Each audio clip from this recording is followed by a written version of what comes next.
So imagine 4 people are going for a run.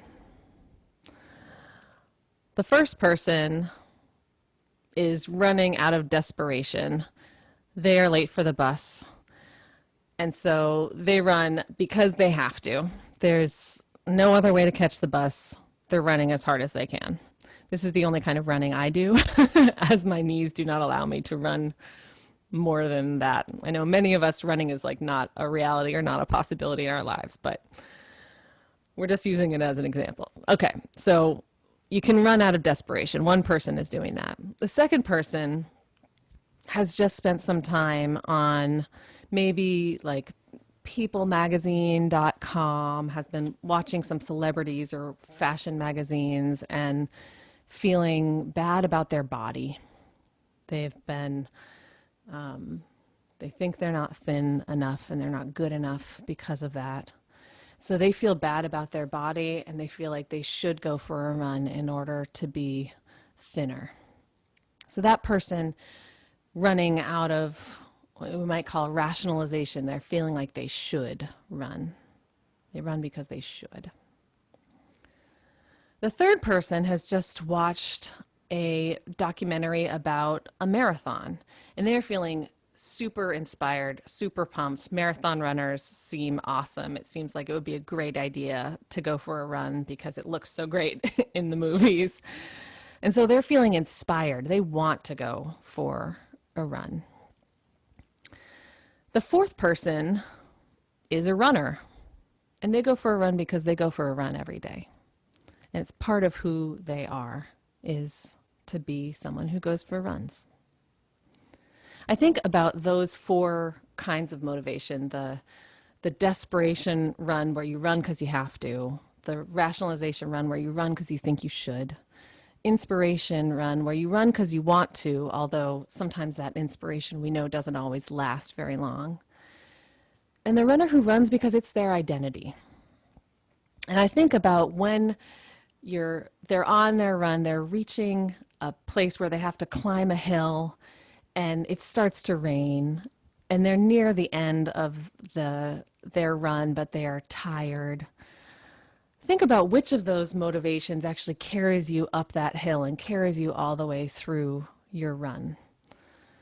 I know that if I'm running for the bus and I'm like reaching my limit, sometimes I just give up and I'm just going to be late for that meeting.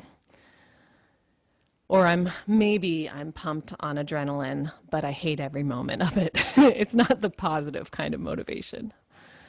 And if you're running because you should, because you feel bad about yourself, because you're ashamed, that might carry you through, but it feels awful, right? Even those of us who run because we're inspired, sometimes when you hit those hard moments, you're maybe inspired as you're getting going on your run, but when you're at the end, when you're at the end of your rope, when things are getting worse, that inspiration can be hard to find and hard to reclaim for ourselves.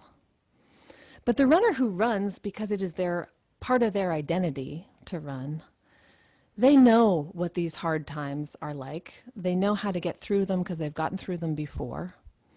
And they know that every time they get through a difficult run, the importance of being a runner that is deep in their soul gets reinscribed. They feel more confident in their ability to be a runner. 4 different kinds of motivation. One that can really carry us through hard times. So I want to tell a story about some women who had all kinds of things go on for them and had all kinds of motivations that drove them. It's a story of Ruth and Naomi from the Hebrew Scriptures. And this is a story for those of you who, like me, maybe didn't grow up knowing a ton of stories from the Hebrew or Christian scriptures. This is a story that is lifted up as one of the most powerful stories of women's friendship in either the Hebrew or Christian scriptures, the whole Bible. It's also lifted up as one of the most powerful stories of welcoming a stranger and a community becoming more inclusive. And that happens because of these women's friendships. So the story begins in that desperation place. It begins with Naomi, who is a woman who is married to her husband and has 2 sons. And they're from Bethlehem and Judea, and there's a famine in Bethlehem. And so they begin to leave. They leave and go to a place called Moab, which is sort of nearby, but is not their people. People worship a different god there. But Moab is a place where they can find food. And so out of desperation, they leave their home and go to Moab. Shortly after they arrive, Naomi's husband dies, and her 2 sons then take wives. They fall in love, I want to believe, and take wives from Moab. And so they marry a woman named Orpah, like Oprah, but the R and P reversed, and a woman named Ruth. And for the next 10 years, this is their family unit: Naomi and Orpah and Ruth and the 2 sons who are their husbands. 10 years of this family unit of 5 living together in Moab, which is sort of exile for Naomi and her sons. And at the end of those 10 years, both of her sons die. And so all of a sudden it's 3 women who are widows in a land that's foreign still to Naomi, even though she's lived there for a while. And Naomi hears that the famine is over back in Bethlehem. And so she decides she's going to return home. And so she and Orpah and Ruth pack their stuff up and begin on the journey back to Bethlehem in Judea. And about halfway through their journey, Naomi kind of comes to her senses and is like, what am I doing? What are you 2 doing? I have nothing to offer you back in Bethlehem. You 2 will be foreigners there. It's a hard life for foreigners. You won't be accepted. I don't have land anymore because that was in the man's line. So widows had very, very little and very little access to power or land or any kind of stability or support in their lives. She had no ability to guarantee them that they were still young women, that they could remarry, restart their lives. She felt like she had nothing to offer them. And so she said, I love you, but go back home to your mother's houses. See if you can re-begin your life anew there. And both Orpah and Ruth are crying and sad. They have this loving bond as a family. But Orpah sort of thinks about it for a moment, sees the wisdom in what Naomi is saying. And I'd like to think that Orpah was sort of on the journey for a kind of rationalization sort of motivation. Like she came with Naomi because she thought that she should, because she had been in Naomi's family for the last 10 years. But once she realizes that there's very little that is ahead of her that looks good in Bethlehem, she kisses Naomi and, while still weeping, says her farewells and returns home to her family in her family of origin in Moab. And then Naomi turns to Ruth and says, okay, Orpah's made the right decision. You should go home too. Go back to your mother's family. And at that point, Ruth says, don't send me home. Where you go, I will go. Where you lodge, I will lodge. Your people will be my people. Your God will be my God. And I think at the time that Naomi kind of didn't believe that Ruth was like really in it for the long haul. She thought that Ruth loved her and maybe was like inspired to join her in that moment.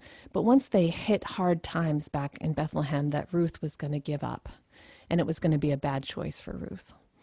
But she let her join her anyway. She said, it's up to you. And like ride or die, Ruth starts going with Naomi to Bethlehem. And when they arrive, Naomi wasn't kidding. Life is hard for widows in this time. Without land, they didn't have a way of supporting themselves. They didn't have a way of feeding themselves. And so Ruth begins gleaning for food. And so gleaning is back then when they would have people would harvest the fields. They would sort of harvest from one side to the other. And the gleaners would be the people who would come behind the harvesters and pick up whatever they could find that had fallen on the ground, that had fallen in the dirt. Sort of like the equivalent of kind of dumpster diving in our times. That was the only way that they could feed themselves. And so that's what Ruth did. And as luck would have it, Ruth somehow caught the eye of the owner of the field that day, who happened to be a relative of Naomi's. And in fairly short order, Ruth marries this field owner who has some power, has some land. They have a son, and then this man helps to restore Naomi's lands to her. And so at the end of the story, at the end of this book of Ruth, they have gone from this place of desperation to a place of loss, to a place of traveling and uncertainty, to a place of hunger, but have landed in this place at the end where, though they are not, sorry, I have sirens going by, though the grief isn't gone from their lives, they're beginning to rebuild their lives and their family unit. And at this time, if you were a woman, what would have been the greatest source of stability for you would have been your family, and particularly having some men in your family, whether it's husbands or sons, to help you have land and have some kind of future. In the process, because the man that Ruth marries was a somewhat powerful man, and their son became an important person in sort of the Jewish line, this foreign woman who entered the land of Judea transforms the nature of the community from an insular, you have to be born here kind of community, to one that begins to welcome some diversity. And so it changes the story of who the Jewish people are to one of a more diverse people, and people who are able to welcome a stranger and incorporate them into the community. And it happens because Ruth has this, what I think that Naomi thought was just like inspiration, like, I'll stay with you, I love you, but was actually an identity shift that Ruth had said, you know what? You are my family now. What is the most important family to me is staying with you, Naomi. We have loved one another and been together for 10 years through thick and thin. And where you go, I will go. Where you lodge, I will lodge. Your people are going to be my people. Your God will be my God. So this is a story of desperation and rationalization and inspiration, and ultimately someone's deeply held loving identity transforming a whole, not only her own life but her family's life, and bringing a new identity to her very community and the people of Judea. Our identities are so important. They're so important. I think many of us, if we're asked, we've done this as an exercise sometimes in church, that sometimes we're asked to write down some different facets of our identity. And if you're ever asked to choose one part of your identity, like if you're asked to choose whether it's more important that you're a mother or a sister, or whether it's more important that you're a woman or that you're queer, that it's very hard to make that choice, right? Because our identities are such a core part of who we are. And when we cultivate positive and healthy identities, like identities that that bring us pride, identities that are connected to our values and reinforce our motivations. So like having an identity as a generous person, when we believe that we are a generous person, when there's an opportunity to help another person, we do it not because we're desperate or because we're inspired in that moment, but we do it because we know ourselves to be a generous person. So when we have those kinds of healthy and positive identities, they can carry us through those difficult moments, because we're no longer being motivated just by whether something feels good or bad in the moment. We're no longer motivated just by whether we're succeeding or failing in the moment. We're motivated by something far deeper that drives us at for like our entire lives rather than just for that one moment. That said, I feel like our identities are also, kind of like icebergs, that there's that tip at the top that we see and that we know and that we can talk about. And there's a whole lot that is hidden from us beneath the surface. I think in particular, what's hard about the stuff that's hidden beneath the surface is that sometimes there's identities that we have that we don't even know that we have, but that guide a lot of our actions. I particularly think about just like stories of people who, not stories. I like to think about people who have gone from feeling like they had a victim identity to having a survivor identity. People who've been abused and realize at some point that everywhere they go, they are looking for someone to harm them and then allowing themselves to feel like they're the victim once more.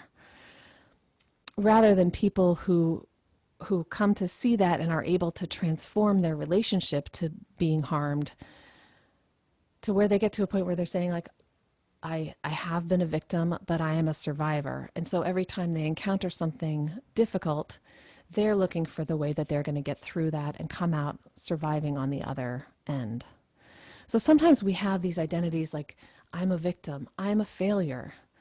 And sometimes it's identities like superiority complexes that come with privileged identities too. Like I think a lot of what's happening in the United States right now is a lot of white people who are not aware of having a white superiority complex and who are acting out of that place without being aware that that's what they're doing. When we have those kinds of negative identities that are beneath the surface, we can be led in all kinds of ways that are not positive for us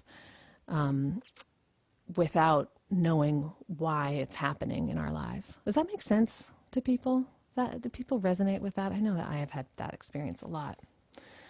So how do we move from being someone like Desperado that Amelia was singing about to being someone like Ruth, from being, in the song Desperado, she sings like the things that please us hurt us. How many of you have had a time in your life where you've sought out things that please you while also knowing that they're going to hurt you? Or the people where we struggle to let somebody to love us. How do we move from being someone who's doing everything for the wrong reasons to someone like Ruth, who has a deep-rooted sense of identity that is grounded in a loving relationship that allows her to stay open to new love, that sustains her motivation through hard times and helps her get to a place where not only her life is better, but those she loves are having a better life and her whole community is in fact transformed. How do we get from the one place to the other? I think for me, a big part of it has been doing work to try to bring some daylight to those identities that live below the surface of our iceberg, to kind of try to shine a light down into the murky depths that have been trying to remain hidden from us. I think I know many people who have been victims of abuse do this in therapy or through support groups. I think a lot of people have to work really hard on trauma to be able to shine a light onto some of these identities that are leading you in directions you don't want to go. I think those of us who have privileged identities, so for me, I'm a white person who is working against racism. A lot of my spiritual work as I work against racism is about trying to bring some daylight to the ways that the kind of unconscious, gross attitudes I was taught about being white by just being a person growing up in the United States, bringing some daylight to those so that I can begin to change them. And at the very least, so that I'm not led by them without even knowing why I'm being led there.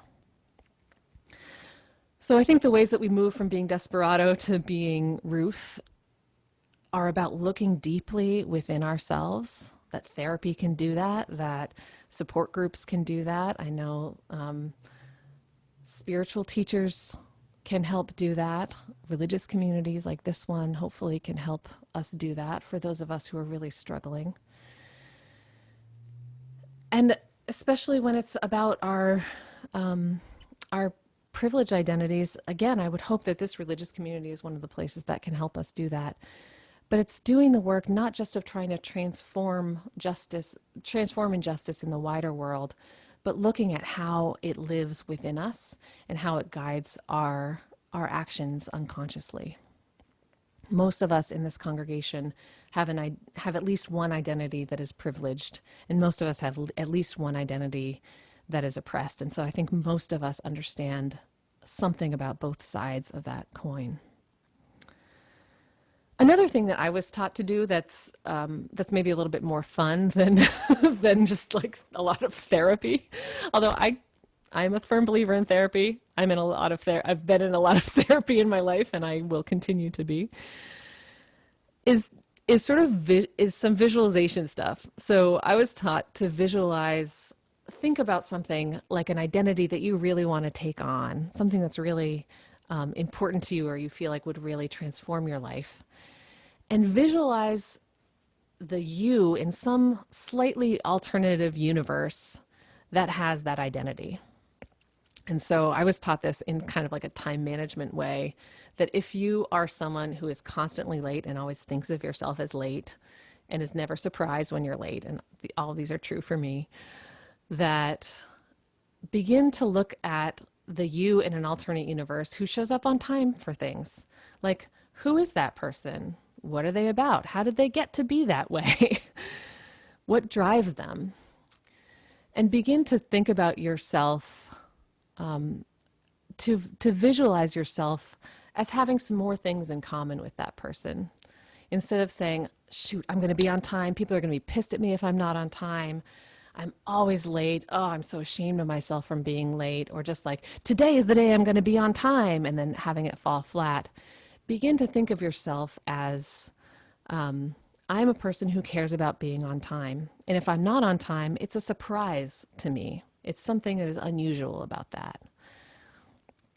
So doing sort of that deep work of looking beneath the surface of your iceberg and trying to find what identities are driving you beneath your level of consciousness and awareness.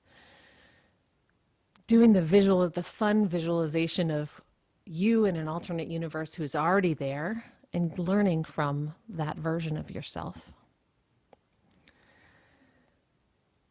Because ultimately, when we move from Desperado to Ruth, when we move from the person who self-sabotages without really understanding why it's happening, and when we lean into love, we find that our commitment to seeing one another as family and showing up for one another really transforms our lives and transforms our world. It's not just Ruth who was able to dedicate herself to a relationship with Naomi and therefore transform the Jewish faith. Each one of us can do that when our identities are grounded in love, are grounded in who we want to be and the values that we want to be living our lives from. And when we take risks to bring that love into the wider world. My friends, may each one of us today make even one tiny step from moving from Desperado to Ruth. May we be the people who are able to open our hearts to new love and tell that love that where you go, I will go. Your people are my people. May we never be a community that forces people to check their identities at the door. May we be a people that transforms constantly towards love. May it be so. Amen. Hi, I'm Reverend Hannah Capaldi. And I'm Reverend Abbey Tennis. We are the ministers at the First Unitarian Church of Philadelphia, where our mission is to awaken love and justice in our lives and in the world. We're so grateful that you watched, and we hope that the sermon connected with your soul. We also want to invite you to join us for a live worship service every Sunday at 11 a.m. Eastern Time. You can always find the link to that service on our website at www.philauu.org. In these services, you'll hear words like you've just heard, and you also get a chance to greet one another, pray together, sing together, and we even hold a virtual coffee hour after services to get a chance to greet some new and old friends. If you want to support the mission of this community and you feel moved to give, you can do so by going to the website that Reverend Abbey just mentioned. You can find that link below, or you can text 215-709-5095 and follow the prompts to give. If someone in your life needs to hear these words today, we encourage you to share this video. And again, thank you so much for watching. We hope to see you soon.